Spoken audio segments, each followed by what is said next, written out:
Hello everyone, नमस्ते, welcome back to my channel again. I hope सबैजना सन्चै आरामै हुनुहुन्छ होला। म पनि एकदम सन्चै आरामै छु। म तपाईँहरूको सामने फेरि पनि उपस्थित भइसकेको छु नयाँ भिडियो एन्ड ब्लग लिएर। आज चाहिँ हामी हिजो चैनपुर आएको थियौँ भ्लग हेरिहाल्नु होला होइन। आज चाहिँ हामी कहाँ जाँदैछौँ भने बानेश्वर जाँदैछौँ। म, आमा, एलिसा, अभिष 4जना होइन। अनि हेर्नुहोस् आजको ब्लग चाहिँ कस्तो हुन्छ त। गाइस हामी चाहिँ हिँडिसक्यौँ होइन। आमा यता पछाडि, एलिसा, अभिष सबैजना 4जना। अनि अब हामी चाहिँ एक घन्टा जति हामी हिँडेर पनि जान सक्छौँ, अटोमा पनि जान सक्छौँ। अनि हेर्नुहोस् कसो छ त्यहाँनिरको। अब टेम्पोमा जाने निर्णय लिउँ होइन, चढिसकेको छ आमाले। हाम्रो चाहिँ प्लान चेन्ज भएर होइन टेम्पोमा लाग्यौँ। आमा धेरै धेरै धन्यवाद टेम्पोमा चढाएर लगेकोमा। टेम्पोमा चढेर गयौँ भने हामीलाई देख्न सक्नुहुन्छ। अनि आवाज चाहिँ सानो आएको होला।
सो गाइज हामी चाहिँ आइपुग्यौँ बानेश्वर होइन। अहिले चाहिँ हाम्रो टेम्पो पनि फर्किसक्यो।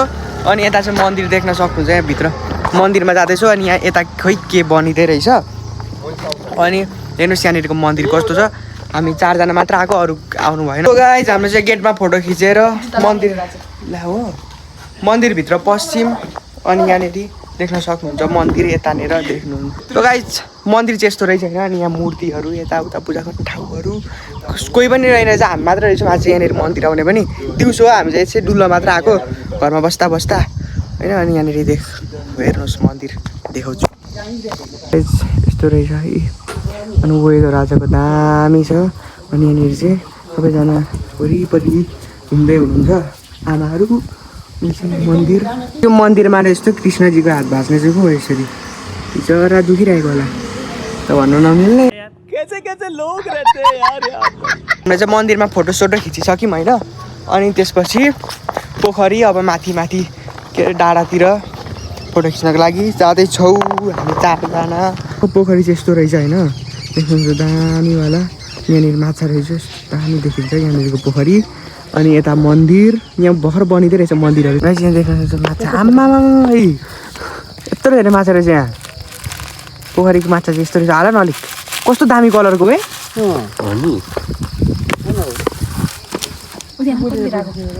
आम्मामा यस्तो अब त सलङ लङ लङ। अन्त त्यो 2 रुपियाँ किन ल्याइदिएको त? आमा खाने हेरे त्यो एउटा त दिउँ होला, एउटा त खान्छु अरे। अर्को ठुलो पनि रहेछ यहाँ। ल न भोलि मलाई फोटो खिच्नु भाइ। म कत्रो ठुलो यार। आमा फोटो खिच्नु न। यति हो क्या? यहाँनिर मन्दिरमा फोटोहरू खिचेर होइन खानेकुराहरू किन्दैछौँ। यहाँनिर सबैजना डिउ चिप्सहरू किन्दैछौँ। अनि त्यसपछि माथि डाँडामा जान्छौँ। अब माउन्टेन डिउ बोकेर लागि मुकाल होइन। यस्तो चल्दैछ। आमाहरू सिधा पछाडि आउँदैन। गाइस देख्न सक्नुहुन्छ बानेश्वरको डाँडा जस्तो दामी छ होइन। यस्तो रहेछ। यहाँनिर चाहिँ लेखेको छ दामी बानेश्वर। माथि गएर देखाउँछु ल म कस्तो लेखेको छ। यहाँ लेखेको छ बानेश्वर अरे। बानेश्वरमा ठ्याक्कै हामी आइपुग्यौँ। हाम्रो आमाहरू चाहिँ पल्लोपट्टिको डाँडामै यहाँ हुन्छ। यता बोलाएको अब आउनु चाहिँ उमेर 55 दिल 55 भनेर चाहिँ दिउ गुल्टाउँदै जाँदैछ। वो अलग ही लेवल का बंदा था। सबहरू क्या हामीले चाहिँ माथि फोटो खिच्यौँ। के गरौँ उनीहरूले सबैजना आइसक्यौँ। यहाँनिर खाने कार्यक्रम हुन लाग्दैछ होइन। आमा 2 शब्द राखिदिनु त हिजो कस्तो शब्द कस्तो लागिरहेछ बानेश्वरको डाँडा? रमाइलो लागिरहेछ। रमाइलो लागिरहेछ पहाड रमाइलो डाँडा बानेश्वरको पहाड रमाइलो डाँडा बानेश्वरको अफिसलाई अनि खाना आँट्यौँ हामी जिउ र पहाड रमाइलो डाँडा बानेश्वरको अफिसलाई अनि खाना आँट्यौँ हामी जिउ र के बोले भाई अब के बोले के छ थाहा पाबी खानेकुरा चाहिँ यति मात्र छैन ड्यू चिज बल चिप्स बिस्कुट यति मात्र छ थोरै हाम्रो भान्जाको ओए पोखिन्छ ड्यू बाँड्ने कार्यक्रम हुँदैछ यहाँनिर ल भयो छोड त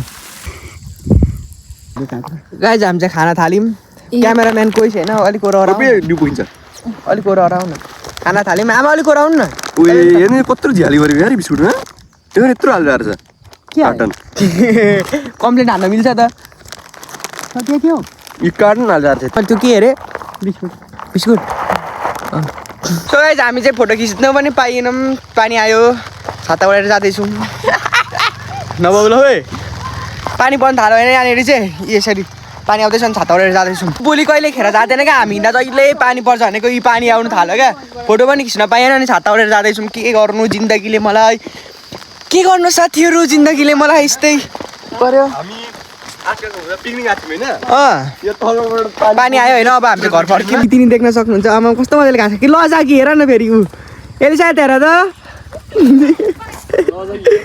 लजाकी हेर न मोरी अब घाँस खाकी हेर न एलिसा अभी मैं गाली नहीं दे सकता नहीं गाली नहीं देना फैमिली देखती है वरना मैं ऐसे ऐसे गाली दूं ऐसे ऐसे कुन चाहिँ भएको यार तँ अब यस्तै छ हाम्रो हालत भन्दैन अलिक रह्यो माथि उन्जेल पानी आयो यहाँ तल आएपछि पानी रह्यो यस्तै छ क्या केहीले साथ दिँदैन हामीलाई के भएको होइन एलिसा ओ यु आर करेक्टली राइट के भन्नु मिलेन मिल्यो यत्रो पानी आउनु थाल्यो हामी चाहिँ भर्खर बानेश्वरमा छौँ कसरी जानु त्यो केही सामान पनि छैन गाडीहरू अनि हिँड्दैछौँ रोडमा मस्तसँगले हाम्रो ग्याङहरू यता आउँदैछन् केही कुराले साथ दिँदैन पानी आउँछ ऊ गड्याङ गुडुङ गर्नु थाल्यो जति बेला जे पनि लाग्यौँ पानी पर्न थाल्यो ओ कत्रो आउँछ ल पानी आयो यो पानी मेरो अगाडि केही पनि होइन किनकि मसँग दुईवटा सेक्युरिटी छ पानी मेरो अगाडि खरानी होइन त्यो देख्छौ थाल्यो अब उडाउँछ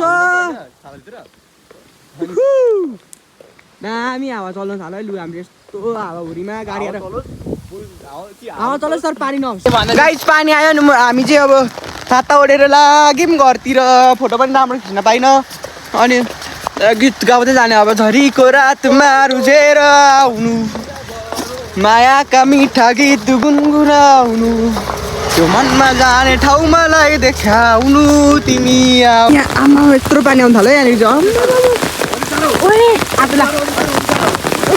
अझै ठुलो